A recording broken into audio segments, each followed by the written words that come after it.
Magandang araw! Ako si Abby.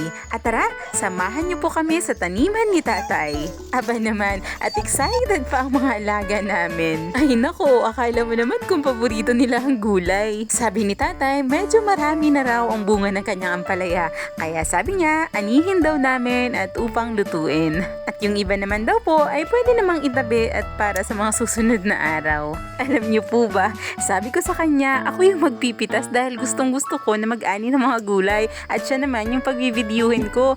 Pero sabi niya, ikaw na lang, ako na lang magpipitas. Ay baka raw kung saan pamapunta ang kanyang pinipindot-pindot sa cellphone. Ay baka mamaya makaabot kami ng Japan. Ay ikaw ko, mainam yun. At napansin ko nga yung mga okra, mainam na itong ilaga, isawsaw sa bagoong na may kalamansi. Ang pa naman, siguradong solve na naman ang isang ulam.